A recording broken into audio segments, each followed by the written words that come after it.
The Blacktown car pulled up to Riverside Children's Home just after 10 in the morning. Margaret Chen stepped out, adjusting her designer sunglasses and smoothing down her silk blouse. At 62, she still carried herself with the confidence of someone who'd built a tech company from nothing and sold it for millions. She wasn't here because she wanted to be. Her assistant had scheduled this visit months ago, part of her annual charitable obligations. Write a check, take some photos for the company newsletter, and leave. That was the plan. The director, Patricia Rodriguez, met her at the entrance with an eager handshake. She was a tired-looking woman in her 50s with kind eyes and sensible shoes that had seen better days. Ms. Chen, thank you so much for coming. Your donation means the world to these children. Margaret smiled politely. She'd heard variations of this speech 100 times before. Happy to help, she said, though her tone suggested she was already thinking about her next meeting. Patricia led her through the building, pointing out the improvements they'd made with last year's donation: new paint in the hallways, updated kitchen equipment, a small computer lab that made Margaret's tech industry heart feel slightly less guilty about the massive house she lived in alone. They passed through a common area where a group of children were watching television. Some looked up briefly, their eyes registering the expensive clothes and jewelry before returning to their show. They'd seen donors before. The adults always left. We're so grateful, Patricia continued. The funds you've provided have really changed things here. The children have opportunities now that they never had before. Margaret nodded, only half listening. Through a doorway, she could see into what looked like a recreation room. A few kids were playing board games at a worn table. One boy was reading in the corner, and against the far wall, covered with a dusty sheet, sat an old upright piano. She stopped walking. Is that a piano? Patricia followed her gaze. Oh yes, it's been here forever. Doesn't get much use anymore, I'm afraid.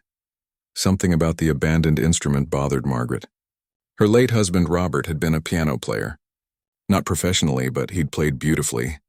Every Sunday morning, she'd wake up to him playing in their living room. It had been 3 years since his death, and she still sometimes woke up expecting to hear music. Mind if I take a look? Patricia seemed surprised, but gestured for her to go ahead. They entered the recreation room, and the children barely glanced up from their games. Margaret walked over to the piano and pulled back the dusty sheet, coughing slightly as particles filled the air. The piano was old, probably from the 1970s. The wood was scratched and faded. She lifted the fallboard and pressed a few keys. Several notes were badly out of tune, giving off a jangling, unpleasant sound. Does anyone play? Margaret asked. Patricia shook her head. Not anymore. We used to have a volunteer who came in to give lessons, but she moved away about a year ago. Since then, it's just been sitting there. The kids aren't really interested. Margaret laughed, a short, sharp sound. I'm not surprised. This thing sounds terrible. She pressed another key, wincing at the sour note. Probably needs a complete overhaul. Maybe even replacement. Everything needs something around here, Patricia said with a tired smile. But we make do. Margaret felt a small pang of guilt. Here she was, complaining about a piano that didn't sound perfect, while these children were making do with whatever they had. She turned away from the instrument, ready to finish the tour and write her check. That's when she noticed a girl standing in the doorway. She was small, probably 7 or 8 years old, with dark hair pulled back in a simple ponytail. She wore jeans and a faded purple sweater that looked slightly too big for her, but it was her eyes that caught Margaret's attention. They were fixed on the piano with an intensity that seemed unusual for such a young child. The girl didn't say anything. She just stood there, watching. Hello there, Margaret said, offering a polite smile. The girl's eyes flicked to Margaret for just a second before returning to the piano. She didn't respond. Patricia stepped forward. That's Elena. She's a bit shy. She lowered her voice slightly. She doesn't talk much. Been here about 6 months now. Margaret nodded, understanding without needing details. Every child here had a story, and most of them weren't happy ones. She turned back to the piano, running her hand along the dusty top. You know, she said, speaking to Patricia, but aware the girl was still listening. My late husband used to play. He was wonderful. Could make even a cheap keyboard sound like a concert grand. That must have been lovely, Patricia said softly. Margaret surprised herself by continuing. He always said that real music wasn't about having the perfect instrument. It was about what you brought to it, the feeling you put into it. She laughed again, but this time it sounded sadder, Of course, he also said that even the best player needs a piano that's at least somewhat in tune. She pressed a few more keys, creating a discordant melody. "What a shame," she said. "A piano should be played, not left to rot." Then, without really thinking about it, she made her joke. The words came out casually, carelessly, the way things do when you're just making conversation with no thought to consequences. "Well, if any of these kids can actually play something beautiful on this wreck, I'll adopt them myself." She laughed as she said it. Patricia laughed too, understanding it as the throwaway comment it was meant to be. Just something to say, a joke to lighten the moment. But in the doorway, Elena wasn't laughing. Her small hands had clenched into fists at her sides. Her eyes, which had been sad and distant, suddenly sparked with something else, something that looked almost like hope. Margaret didn't notice. She was already moving toward the exit, ready to finish her visit. She had her checkbook in her purse and a lunch meeting at noon. "Shall we head to your office?" she asked Patricia. "I'd like to get that donation sorted before I go." "Of course," Patricia said, leading the way. As they left the recreation room, neither of them saw Elena take a step forward, her eyes still locked on the dusty piano. Neither of them saw her lips move, forming silent words. Neither of them realized that what had been meant as a careless joke was about to change everything. By the time they reached Patricia's office, Elena had already disappeared from the doorway, gone to some quiet corner of the building where she could think about what she'd just heard. A promise. The woman had made a promise, and Elena knew exactly what she had to do. Elena spent the rest of the day thinking about the woman's words. She sat in her usual spot by the window in the upstairs hallway, watching the other children play outside. But her mind wasn't on the game of tag happening in the yard. It was on that piano downstairs and the promise she'd heard. The other kids thought Elena was strange. She knew that. They'd tried to include her when she first arrived, but she never wanted to play their games or join their conversations. Eventually, they stopped asking. It was easier to be alone anyway. Easier than explaining why she couldn't bring herself to laugh or run around like everything was normal. That evening after dinner, Elena did something she hadn't done in months. She walked to Patricia's office and knocked on the door. Patricia looked up from her computer, surprise clear on her face. Elena almost never sought anyone out. She usually had to be called twice just to come to meals. "Elena, is everything all right, sweetheart?" Elena stood in the doorway, her hands twisting the hem of her sweater. The words felt stuck in her throat, the way they always did now. Speaking had become hard after Grandma died. Every word felt like it took too much energy. "The lady," Elena finally managed, her voice barely above a whisper, "the one who came today." Patricia set down her pen and gave Elena her full attention. "Ms. Chen? What about her? Was she serious?" "Serious about what, honey?" Elena took a breath. "About adopting someone. If they could play the piano." Patricia's expression shifted from curiosity to concern. She stood up and came around her desk, kneeling down so she was at Elena's eye level. "Oh, sweetheart, Ms. Chen was just joking. She didn't really mean that." The hope that had been building in Elena's chest all day started to crumble, but she said it. "I know she did, but adults sometimes say things they don't mean." It was just her way of making conversation. Patricia reached out and gently touched Elena's shoulder. "I'm sorry if that confused you." Elena looked down at her shoes. They were getting too small, pinching her toes, but she hadn't mentioned it to anyone. There were always kids who needed things more than she did. "I can play," she said quietly. Patricia blinked. "What?" "The piano. I can play it." For a moment, Patricia just stared at her. In 6 months, Elena had barely spoken 10 full sentences. She'd never mentioned anything about music or piano or any interests at all. Her file said she'd lived with her grandmother before coming here, but there were few details beyond that. "You know how to play piano?" Patricia asked gently. Elena nodded. "Grandma taught me. She was a piano teacher. In our apartment, we had an old upright, kind of like the one downstairs. She started teaching me when I was 4. The words were coming easier now, like a dam had cracked open." Patricia settled herself on the floor, sitting cross-legged, sensing that this moment was important. "My grandma said I had good hands for piano, long fingers." Elena held up her small hands, studying them. "We practiced every day after I came home from school. She said music was the most important thing she could teach me." "That sounds wonderful," Patricia said softly. "Why didn't you tell us this before?" Elena shrugged. but her eyes were starting to fill with tears. It hurts to think about. The piano was our thing. Just me and Grandma. When she died, I didn't want to think about piano anymore. It made me too sad. Patricia felt her own throat tighten. She'd worked with traumatized children for 20 years, but it never got easier. I understand, honey. I really do. But I heard what that lady said, Elena continued, wiping her eyes with her sleeve, about adopting someone if they could play. And I thought, maybe. She didn't finish the sentence, but she didn't need to. Patricia understood. This child had latched onto a careless comment because she was desperate for what every child here wanted.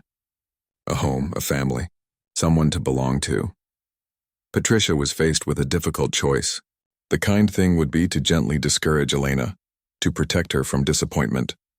Margaret Chen was a busy, wealthy woman who'd made an offhand remark. The chances of her actually following through were essentially zero. But looking at Elena's face, seeing actual emotion there for the first time in months, Patricia couldn't bring herself to crush that spark completely. Tell you what, Patricia said carefully, let me call Ms. Chen's office tomorrow.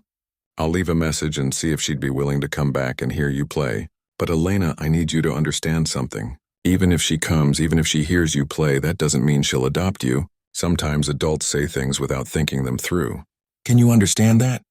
Elena nodded, but Patricia could see the hope blazing in her eyes. The child had already made up her mind about what was going to happen.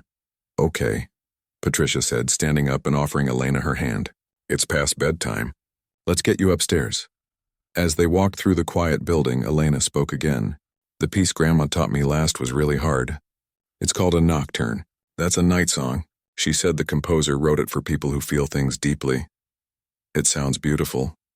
It is, Elena said. Even on an out-of-tune piano, it's still beautiful. Grandma always said that real music comes from inside you, not from the instrument. Patricia felt a chill run down her spine. That was almost exactly what Margaret Chen had said about her late husband's philosophy. That night, after Elena was in bed, Patricia sat in her office staring at the business card Margaret had left. It would be so easy to just throw it away, to let this whole thing drop. Elena would be disappointed, but she'd get over it. Kids were resilient, but something made Patricia pick up her phone. Maybe it was the way Elena had finally opened up after months of silence. Maybe it was curiosity about whether the girl could really play. Or maybe it was just the slim, crazy hope that sometimes life worked out in unexpected ways. She dialed the number and waited. It went to voicemail. Ms. Chen, this is Patricia Rodriguez from Riverside Children's Home. I have an unusual request. One of our children, Elena, overheard what you said today about the piano. She says she can play, and she's asking if you'd consider coming back to hear her. I know it was just a casual comment, but it would mean a lot to her. Please call me back when you get a chance. She hung up and immediately felt foolish. What was she thinking? A millionaire businesswoman wasn't going to drop everything to hear a little girl play piano. But 3 floors above, Elena lay in her bed, her eyes open in the darkness. Her fingers moved silently against her blanket, practicing the patterns she'd learned years ago. The muscle memory was still there, buried under months of grief and silence. She would play Grandma's nocturne. She would play it perfectly, and the lady would keep her promise. Elena believed this with her whole heart. She had to, because believing in that promise was the only thing that made sense in a world that had stopped making sense the day her grandmother died. Margaret heard Patricia's voicemail on her way to a board meeting. She listened to it twice, standing in the parking garage, her finger hovering over the delete button. A child wanted to play piano for her, because of something she'd said. Something she'd meant as a joke. She should ignore it. She had a company to run, meetings scheduled weeks in advance, a life that had no room for sentimental detours. But something about the message bothered her. The director's voice had been careful, almost apologetic, like she knew she was asking for something unreasonable. Margaret thought about the girl she'd seen in the doorway, Elena. The quiet one who'd been watching the piano, with those intense eyes. Against her better judgment, she called back. I can come Friday afternoon, she told Patricia, but I want to be clear. I was joking when I said that. I need the child to understand that. I've explained it to her, Patricia said, but I think it would still mean a lot if you came. She's been practicing. Margaret hung up feeling like she'd just made a mistake, but it was too late to back out now. The news spread through Riverside Children's Home like wildfire. Elena, the quiet girl who never talked to anyone, was going to play piano for the rich lady. Some of the kids were excited for her. Others were skeptical. "I've never even heard her hum," said Tommy, a 10-year-old who'd been at the home for 2 years. "How's she supposed to play a whole song?" "Maybe she's lying," suggested another girl. "Maybe she just wants attention." But the staff who'd been watching Elena over the past 3 days knew something had changed. She'd been spending every free moment in the recreation room, sitting at the dusty piano, her fingers moving over the keys so quietly you could barely hear the notes. She wasn't practicing loud enough to disturb anyone, but she was definitely practicing. On Friday morning, Elena woke up before dawn. She couldn't eat breakfast. Her stomach was twisted in knots, and her hands wouldn't stop shaking. Patricia found her in the recreation room 2 hours before Margaret was scheduled to arrive. "You don't have to do this," Patricia said gently. "If you're too nervous, we can cancel." Elena shook her head firmly. "I want to." "Okay, but remember what we talked about. Even if Miss Chen likes your playing, that doesn't mean—" "I know," Elena interrupted. But her eyes said she didn't really believe it. She'd built this moment up in her mind until it had become everything. By 2 o'clock, word had spread that the performance was happening. Children started gathering in the recreation room, curious despite themselves. Even the older kids who usually acted too cool for everything came to watch. Margaret arrived at exactly 2:30. She was wearing a business suit and carrying her leather briefcase, looking like she'd come straight from the office. Which she had. She took one look at the crowd of children and felt her stomach drop. This had become an event. The pressure on this little girl must be enormous. "I didn't realize there would be an audience," she said quietly to Patricia. "Neither did I." The children invited themselves. Elena was already sitting at the piano bench, her back straight, her small hands resting in her lap. She looked terrified. Margaret walked over and sat down on a folding chair that someone had placed near the piano. Up close, she could see that Elena's hands were trembling. "Hello, Elena," Margaret said softly. "You don't have to do this if you don't want to." Elena looked at her with those serious eyes. "I want to." "All right then. I'm looking forward to hearing you play." The room fell silent. 20 children and half a dozen staff members watched as Elena turned to face the piano. She placed her hands on the keys, then pulled them back. Placed them again. Pulled back. Someone in the back giggled nervously. Tommy whispered something to the kid next to him. Margaret felt a wave of sympathy for this child. She was about to humiliate herself in front of everyone. Margaret wished she could stop this, but it was too late now. Elena closed her eyes. Her lips moved slightly, like she was talking to someone no one else could see. Then her hands settled on the keys one final time, and she began to play. The first notes were hesitant, almost too soft to hear. The piano was out of tune, making some notes sound harsh and wrong. But then something happened. Elena's hands found their confidence. Her fingers began to move with a grace that seemed impossible for someone so small. The melody that emerged was hauntingly beautiful. Despite the piano's poor condition, despite the mistakes in tuning, something pure and genuine came through. This wasn't a child plunking out a simple tune. This was real music. Margaret felt her breath catch in her throat. She recognized the piece, Chopin's Nocturne in E-flat major. The same piece Robert had played on their anniversary every single year. The same piece that had filled their house with beauty on Sunday mornings. Elena's eyes were still closed. Her whole body swayed slightly with the music. She hit a wrong note, hesitated for just a fraction of a second, then continued. Her fingers found the correct keys and kept going, pushing through the mistake. The recreation room had gone completely quiet. Even the kids who'd been whispering had stopped. They were watching Elena with expressions of shock and wonder. This was a side of her they'd never seen, a person they didn't know existed. Margaret felt tears start to slide down her cheeks. She didn't try to stop them. She was back in her living room 3 years ago, listening to Robert play this exact piece on a Sunday morning. The coffee was brewing in the kitchen. Sunlight was streaming through the windows. He'd turned to smile at her, his fingers never missing a note. She'd give anything to have that moment back. Elena's playing grew stronger, more confident. Her small hands stretched to reach the octaves, and once or twice, she had to adjust her fingering to accommodate the spans she couldn't quite make. But the emotion behind the music was undeniable. This child was pouring her heart into every note. When Elena reached the final passage, the room seemed to hold its breath. The last notes hung in the air, sweet and melancholy, before fading into silence. Elena opened her eyes. She looked scared, like she wasn't sure what had just happened. Like she'd been somewhere else entirely and was just now coming back. Nobody moved. Nobody spoke. Then Margaret stood up. She walked to the piano bench and knelt down beside Elena, not caring that her expensive suit was touching the dusty floor. "That was beautiful," Margaret whispered, her voice thick with emotion. "That was absolutely beautiful." Elena's eyes filled with tears. "My grandma taught me that one. It was the last piece she taught me before. She didn't need to finish." Margaret understood. "My husband played that same piece," Margaret said. "It was his favorite." Around them, the children started to clap. It began with one person, then spread through the room until everyone was applauding. Some of the younger kids were cheering. Patricia was wiping her eyes. Several other staff members were crying too, but Margaret wasn't thinking about any of them. She was looking at this small, serious girl who'd just played her late husband's favorite piece on a broken piano.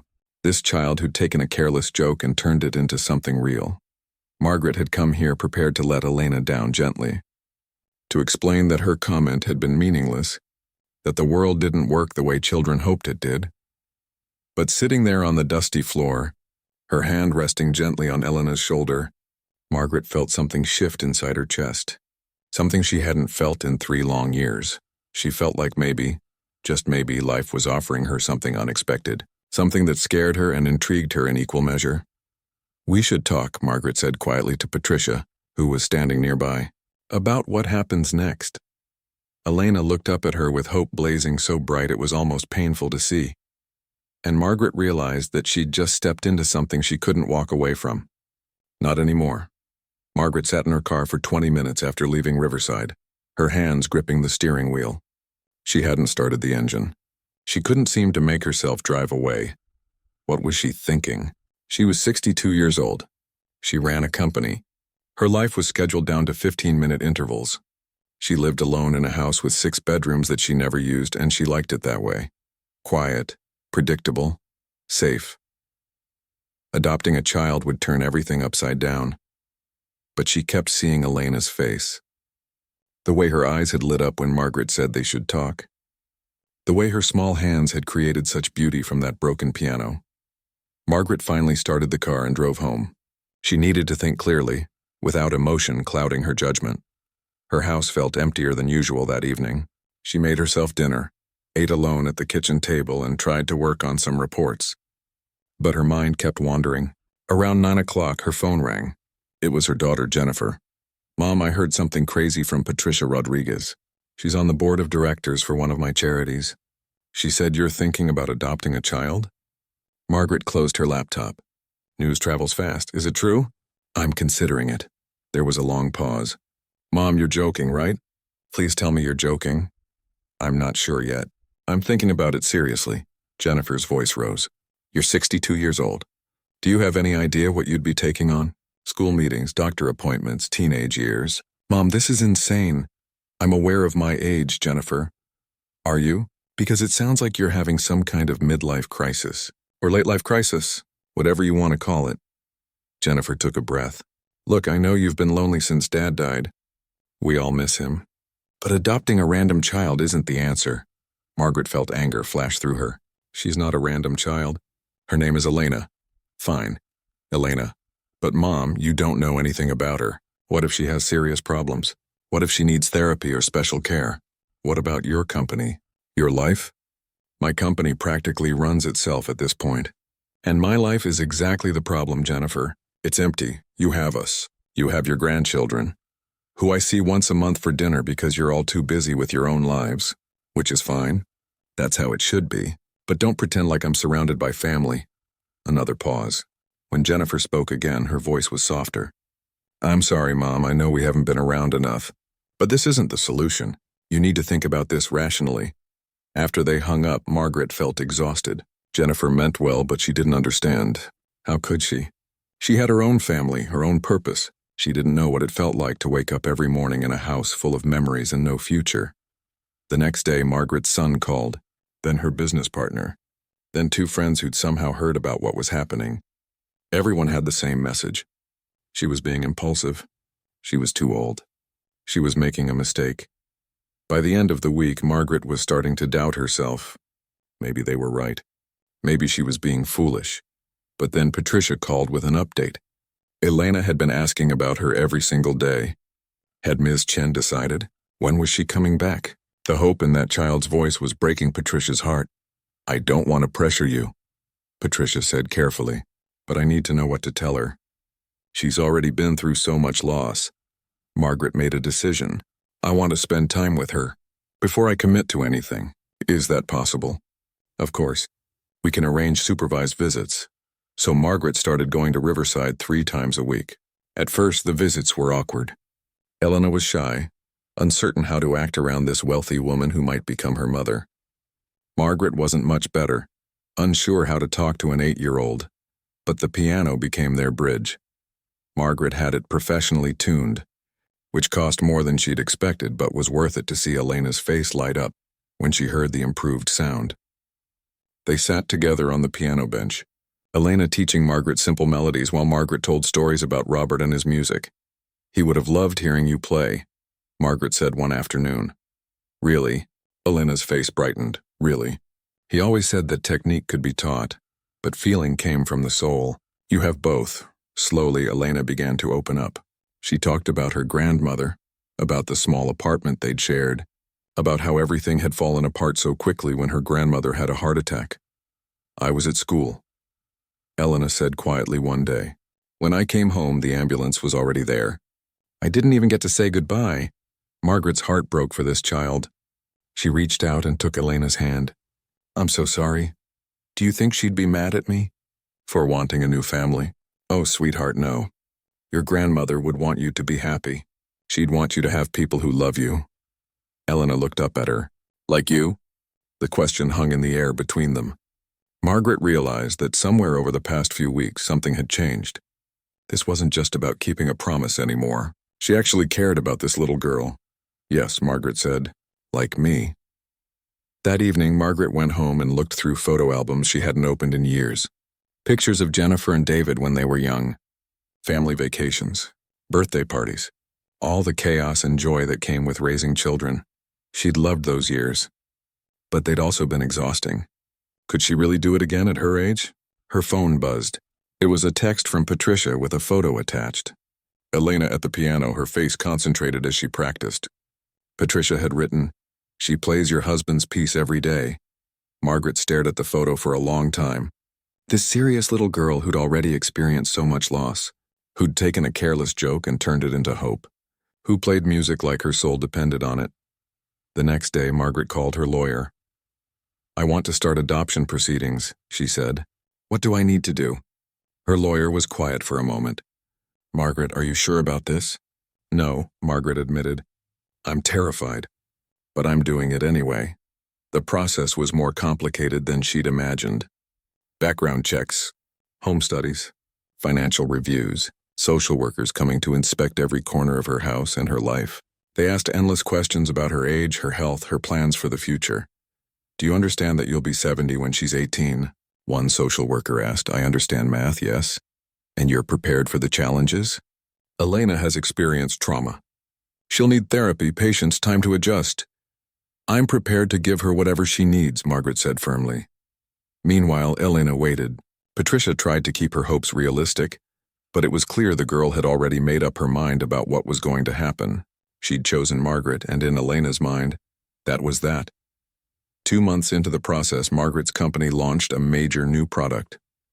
She had to fly to 3 different cities in 1 week for presentations. She came back exhausted, wondering how she'd manage this schedule with a child at home. Then she got an email from Elena. Patricia had helped her write it. "Dear Margaret, I hope your trip was good. I learned a new song. It's called Clair de Lune. That means moonlight. I want to play it for you when you come visit. I miss you. Love, Elena." Margaret read it 3 times, tears streaming down her face. When had someone last told her they missed her? When had she last felt needed? She called her business partner that same day. "I want to step back from day-to-day operations. Move into an advisory role." Margaret, what? Why? Because I'm about to have a daughter, she said. And she needs to be my priority. There was silence on the other end of the line. Then, okay, if this is what you want, we'll make it work. 6 months after Elena had first played that Chopin nocturne, Margaret got the call from her lawyer. The adoption has been approved. Elena can come home with you next week. Margaret hung up and sat in her study, looking around at the awards on her walls, the photos of business achievements, all the markers of her successful career. They all seemed less important now than they had a year ago. She was about to become a mother again at 62. She was terrified. She was excited. She was sure she was making a mistake and equally sure it was the best decision of her life. She picked up her phone to call Patricia and give her the news. Elena would finally have what she'd been hoping for all along. A family. A home. Someone who'd keep their promise. The day Elena moved in, it rained. Not a gentle spring shower, but a heavy downpour that made the windshield wipers work overtime as Margaret drove to Riverside for the last time. Elena was waiting in the lobby with a single backpack and a cardboard box. Everything she owned in the world fit into those 2 containers. It broke Margaret's heart and made her more determined than ever to fill Elena's life with better things. Ready? Margaret asked, trying to keep her voice steady. Elena nodded. She looked scared and excited at the same time. Patricia gave her a long hug, whispering something in her ear that made Elena nod seriously. The drive to Margaret's house was quiet. Elena stared out the window, watching the neighborhoods change from modest to wealthy. When they pulled into the long driveway, Elena's eyes went wide. "This is your house? Our house now," Margaret corrected gently. Inside, Margaret showed Elena to her new bedroom. It was the largest guest room, with big windows overlooking the garden. Margaret had spent weeks getting it ready, unsure what an 8-year-old girl would like. She'd settled on soft yellow walls and simple furniture, leaving most of the decorating for Elena to decide later. "It's so big," Elena whispered, setting her backpack down carefully. "You can arrange it however you want. We can go shopping this weekend for anything you need." Elena walked to the window, touching the curtains like she couldn't quite believe they were real. "Where's the piano?" Margaret smiled. "Come with me." She led Elena downstairs to the living room. In the corner, catching the afternoon light, stood a beautiful grand piano. Its black surface gleamed. Margaret had bought it the same week the adoption was approved. Elena approached it slowly, almost reverently. "Is this really ours?" "It's yours," Margaret said. "Well, ours to share, but I want you to feel like it's your piano." Elena sat down on the bench and carefully lifted the fallboard. She pressed one key, then another, listening to the pure, perfect sound. Her eyes filled with tears. Grandma would have loved this piano. "Then play something for her," Margaret suggested softly. Elena played the Chopin nocturne, the piece that had started everything. But this time on this beautiful instrument it sounded even more magical. The notes rang out clear and true, filling the empty house with music for the first time in 3 years. When she finished, Margaret was crying. Elena was crying. They sat together on the piano bench and held each other while the rain continued to fall outside. The first few weeks were harder than either of them expected. Elena had nightmares almost every night. Waking up screaming for her grandmother, Margaret would rush to her room, holding her until the panic passed.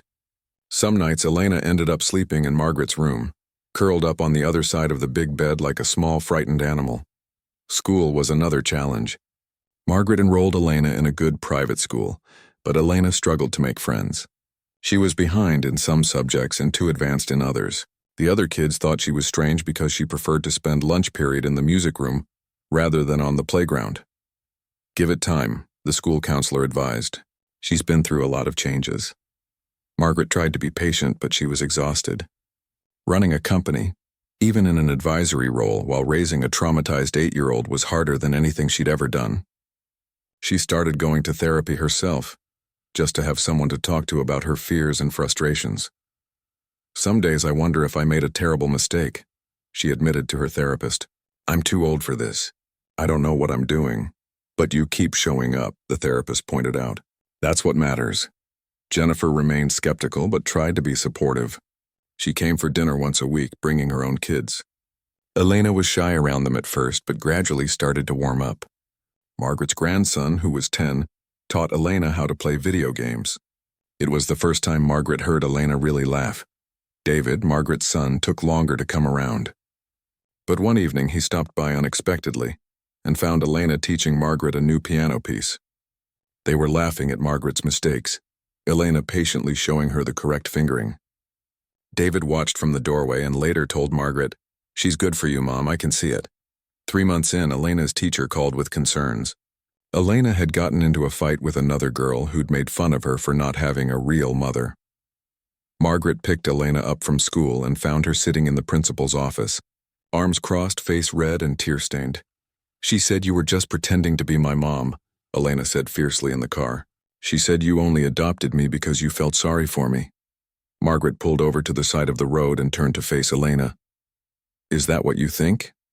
"No, I don't know, maybe." Elena's voice was small. "Elena, look at me." Margaret waited until Elena met her eyes. "I didn't adopt you because I felt sorry for you. I adopted you because when I heard you play that piano, I felt something I hadn't felt in years: hope, connection, life. You reminded me that there was still beauty in the world worth waking up for." "Really?" "Really. You saved me as much as I saved you, maybe more." Elena threw her arms around Margaret's neck, crying hard. "I love you." It was the first time either of them had said it out loud. Margaret held her tight, her own tears falling. "I love you too, sweetheart. So much." After that, things slowly got easier. Elena started seeing a therapist who specialized in childhood grief. She made a friend at school, a quiet girl who also loved music. Her nightmares became less frequent. She started calling Margaret Mom without hesitation. Margaret adjusted her work schedule completely, making sure she was home for dinner every night. She attended every school concert, every parent-teacher conference, every small moment that made up Elena's life. Her business colleagues thought she'd lost her mind. Margaret thought she'd finally found it. 1 year after Elena had first played for Margaret at Riverside, they organized a special concert. Elena wanted to do something for the children still living there, still hoping for families of their own. Margaret arranged everything. She had the Riverside piano professionally restored and donated a beautiful upright. She invited local families interested in adoption. She made sure every child who wanted to perform had a chance. Elena was the final performer.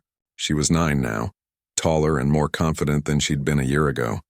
She wore a blue dress that Margaret had helped her pick out. Her hair was neatly braided. Before she played, Elena spoke to the audience. Her voice was quiet but steady. "A year ago, I was living here. I missed my grandma every day. I thought I'd never be happy again. Then a lady came to visit and made a joke about adopting someone if they could play piano.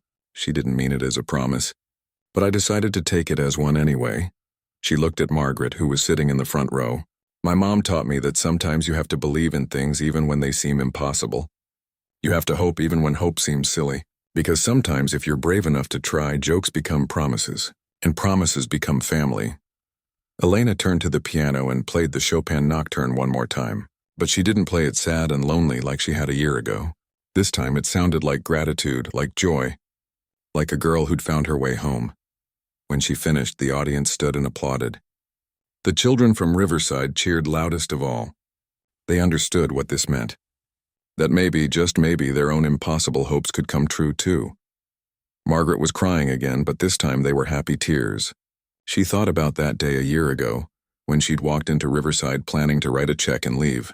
She'd had no idea that a careless comment would change her entire life. But standing there, watching her daughter bow to the applause, Margaret understood something important. The best things in life were often the ones you didn't plan for, the moments that chose you instead of you choosing them. Elena ran off the stage and straight into Margaret's arms. Around them, people were talking, laughing, celebrating. But in that moment, it was just the two of them.